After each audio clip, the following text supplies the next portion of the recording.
法治故事耐人寻味，不容错过。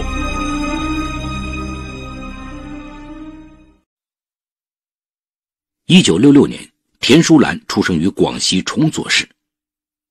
9年后，父母又生了一个妹妹田淑华。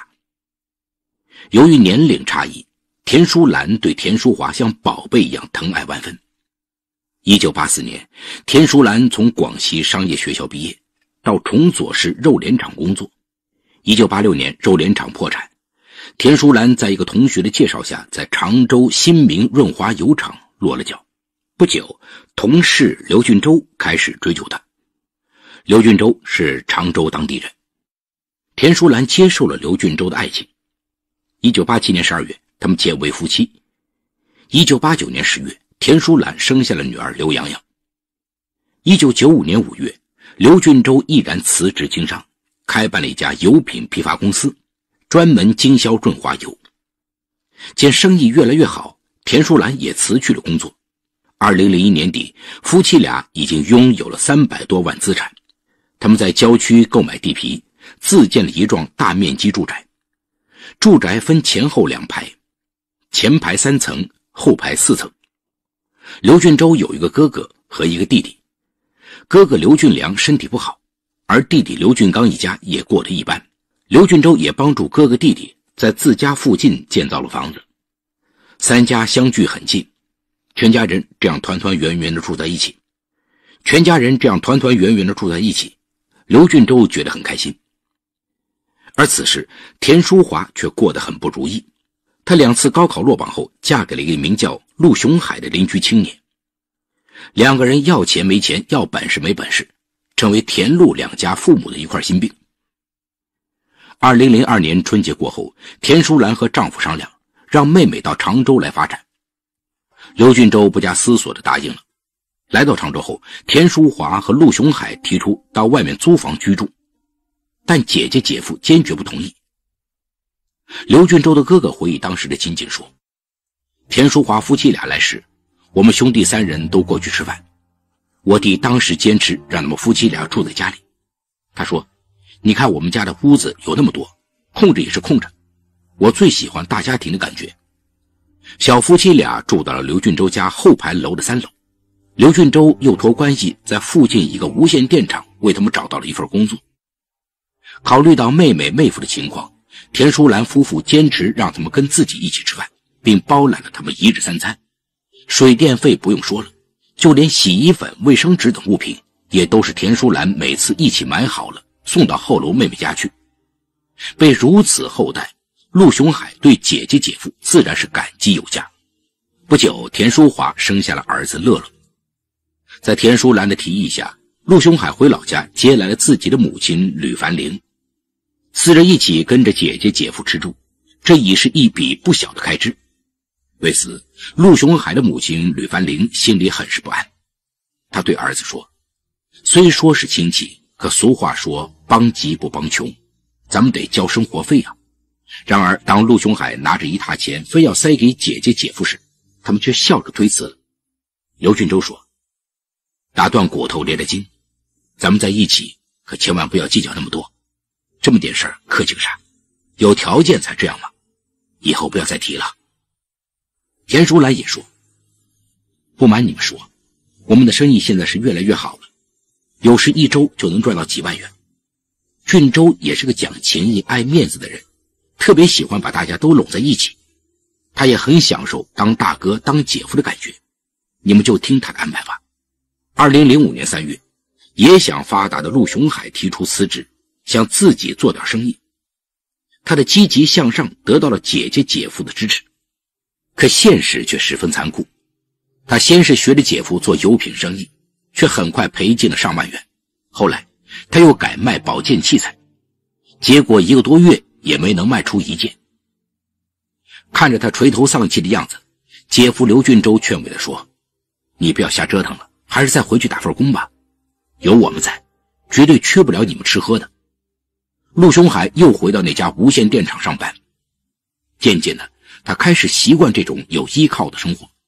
虽然在表面上对姐姐姐夫唯诺顺从，但在心底他却不再有原来的那种感激了。一天，田淑华从超市买回来2只草鸡，陆雄海竟然埋怨起来了：“你神经病啊！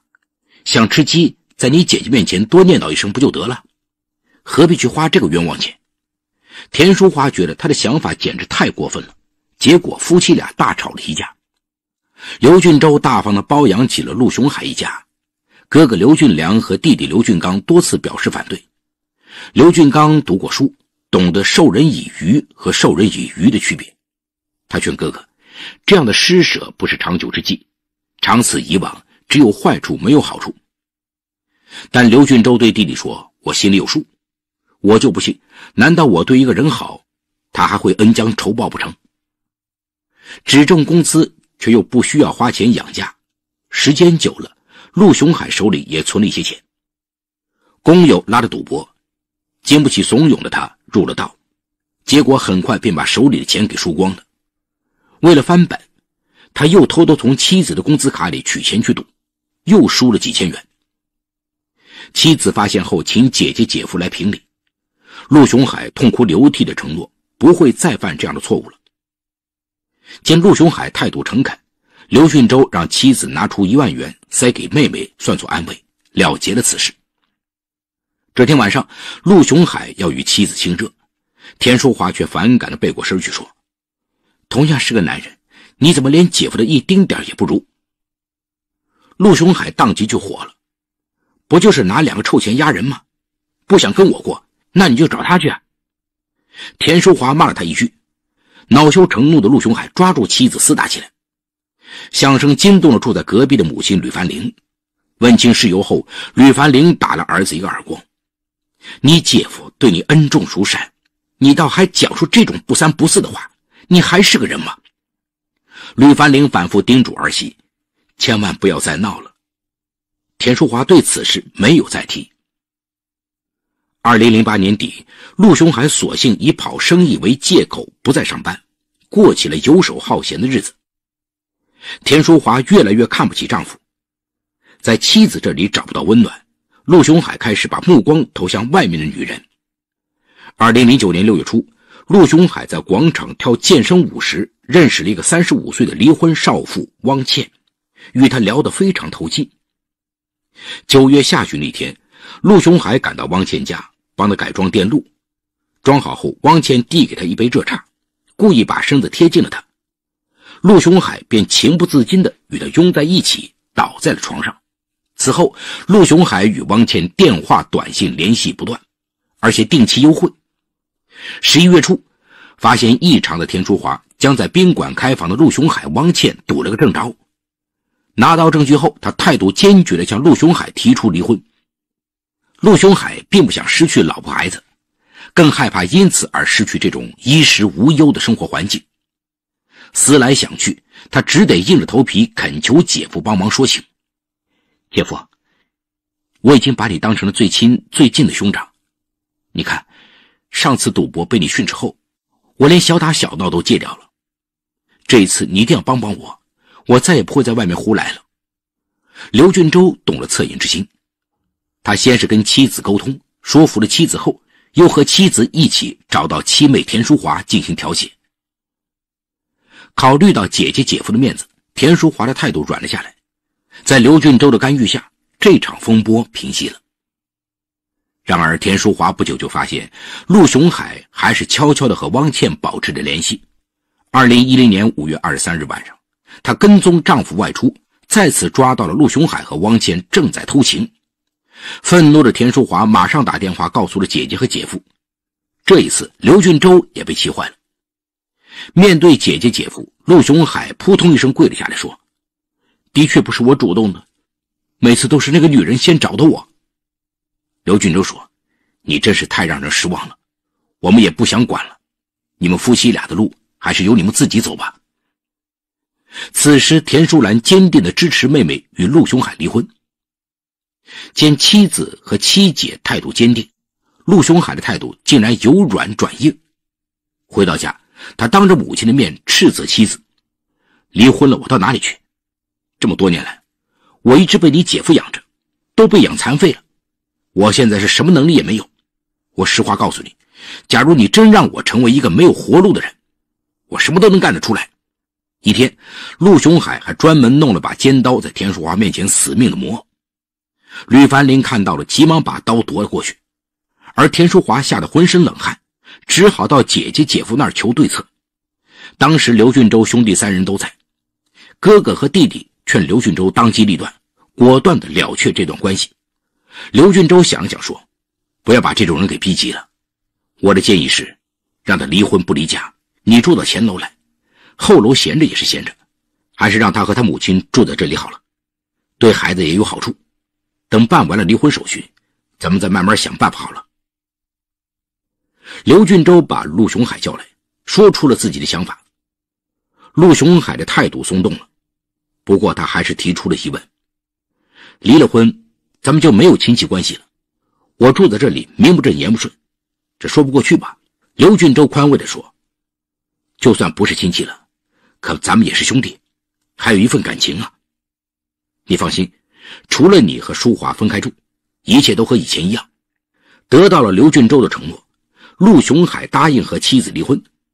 2010年6月底，陆雄海和田淑华办理了离婚手续。此时哥哥刘俊良和弟弟刘俊刚都想出面赶陆雄海走。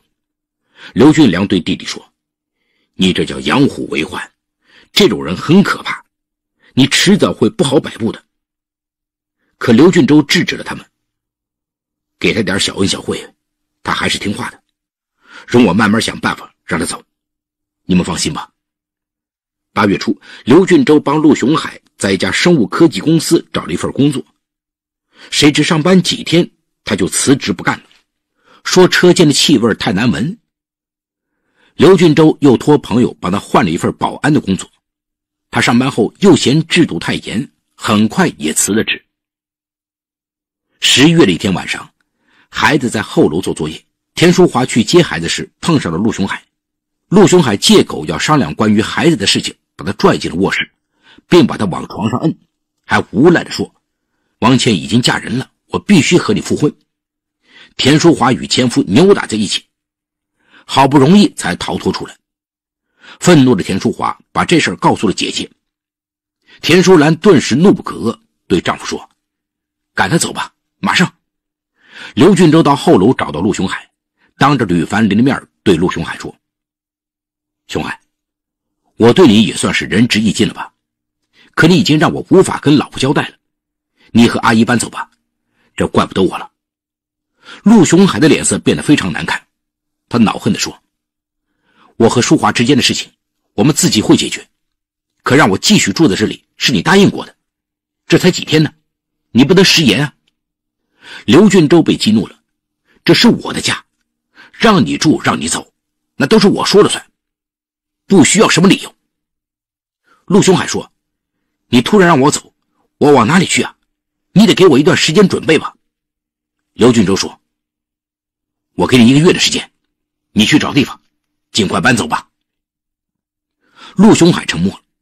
刘俊洲走后，陆雄海焦躁地踱起步来。母亲劝他，我本来也觉得住在这里不是那么回事，你已经跟淑华离婚了，还靠着人家的姐夫过日子，多别扭啊。陆雄海咬牙切齿地说，我该到哪里去？要是当初不靠着他过日子，我也许早就闯出一条好路，现在也不至于丢了老婆孩子，连容身的窝也没有了。反正我就是拖着赖着不走，看他们能把我怎么样。1个月过去了，陆雄海却丝毫没有要搬走的意思。这时正赶上刘俊洲出差去了无锡，田淑兰就直截了当地找到陆雄海，向他下了逐客令。吕凡林在一旁默默地收拾东西。陆雄海激动起来，田淑兰，当初叫我们到常州来的就是你，现在又是你要逼我走，告诉你，我是不会让你好过的。他的嚣张使田淑兰浑身发抖，担心吃亏，他打电话叫来了刘俊良、刘俊刚以及妹妹、女儿一起助阵。陆雄海提出了一个条件，我母亲我一时没办法安排，你们先让我母亲在这里住着，等我找到工作，条件好了再回来接她。田淑兰答应了陆雄海的请求。当晚，郁闷至极的陆雄海喝了很多酒，母亲吕凡林发现他眼神不对，问他要干什么。他脱口而出说：“我要杀人。”吕凡林吓了一跳，紧紧拽住儿子的衣服：“人家本来就不欠咱们的，这些年白白花在咱们身上的钱都有几十万了，儿子你就知足吧，算妈求你了。”好劝歹劝，陆雄海终于躺在沙发上睡着了。11月13号上午，陆雄海告别母亲出了门。儿子走后，吕凡林发现那把尖刀也不见了，老人心里很是不安。11月15号下午，刘俊洲回到家，他特地找到了吕凡林，安慰他说：“您老人家不要多想，您儿子是您儿子，您是您，您是淑华的婆婆，在这里住多久都不成问题。”吕凡林落下泪说：“都怪我儿子不好啊。”他很想提醒刘俊洲让他注意安全，不过话到嘴边又咽了回去。11月16号凌晨1点，熟睡的吕凡林突然被前楼的动静惊醒，他听到了儿子和田淑兰激烈争吵的声音，感觉情形不妙的吕凡林连外套也顾不上披，就跑到了前头。刚一走进楼道，吕凡林就惊得险些晕了过去。他首先看到的是躺在门口一动不动的刘洋洋，而田淑兰躺在楼梯口。此时屋内的陆雄海还在拼命追杀着刘俊洲。在阳台上，陆雄海用一只胳膊抵住了刘俊洲的胸口，另一只胳膊挥刀刺进了他的前胸。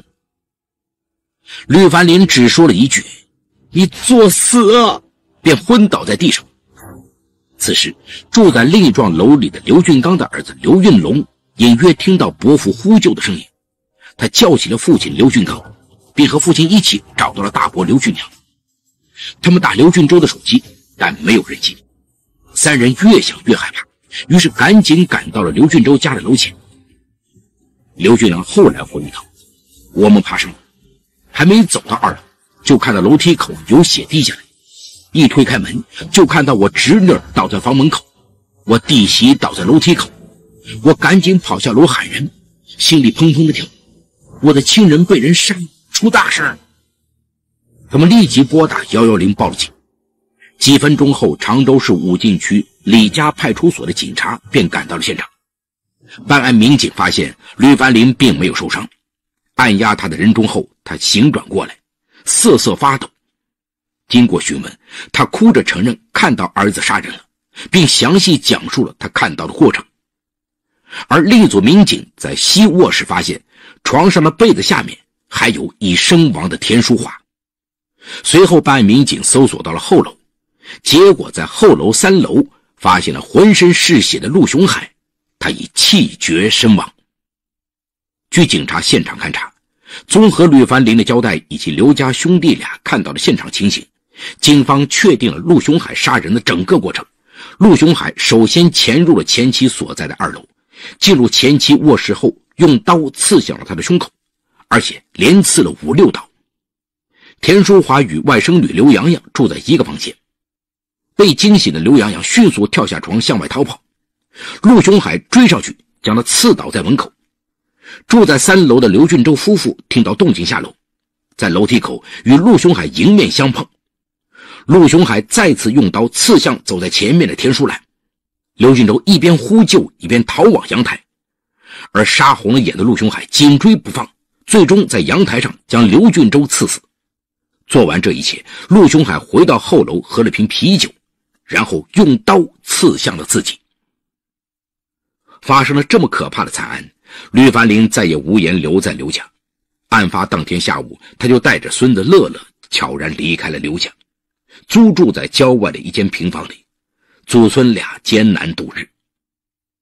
作为目睹矛盾产生与激化全过程的目击者，吕凡林说起这些年在常州生活的前前后后，他一边哭一边捶打着自己的胸膛。其实从一开始他就觉得这样指望别人过日子不合适，人一定要靠自己的能力生存。儿子不争气耍无赖是不对的，遗憾的是他出于私心没有尽力劝阻儿子。回想起来，其实刘家人对陆雄海并没有做得太绝。他与田淑华离婚并彻底决裂后，刘俊洲还把陆雄海的老母养在家中。可陆雄海为何要恩将仇报，惨烈灭门？好，故事说到这儿就结束了。